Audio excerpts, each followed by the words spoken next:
Hello friends, இன்றைக்கி சிவப்பு கீரை வச்சு பொரியல் எப்படி பண்ணுறதுன்னு பார்க்கலாம். அதுக்காக நான் கீரையை க்ளீன் பண்ணி எடுத்துட்டேன். இப்போ இதுக்கு தேவையான பொருட்கள் தேங்காய், கடுகு, அப்புறமா சின்ன வெங்காயம், பச்சை மிளகாய், கருவேப்பிலை. இப்போ கடாய் அடுப்பில் வச்சுக்கலாம்.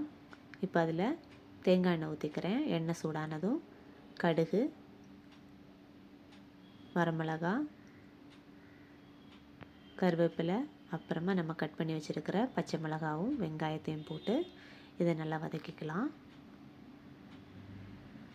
இப்போ இது வதங்கினதுக்கப்புறமா நம்ம க்ளீன் பண்ணி வச்சுருக்கிற கீரை இதில் போட்டுக்கலாம். போட்டு இதையும் நல்லா வதக்கிக்கோங்க. இப்போ இதில் கொஞ்சமாக உப்பு சேர்த்துக்கிறேன். சேர்த்து மூடி போட்டு ஒரு 5 மினிட்ஸ் வேக வச்சுருங்க. இப்போ பார்த்தீங்கன்னா கீரை நல்லா வெந்துருச்சு. இப்போ இதில் நம்ம எடுத்து வச்சுருக்கிற தேங்காவை சேர்த்துக்கலாம். சேர்த்து அதையும் நல்லா கலந்து விட்டுக்கோங்க. இப்போ ஃபைனலாக இதில் கொஞ்சமாக தேங்காய் எண்ணெய் சேர்த்துக்கலாம்.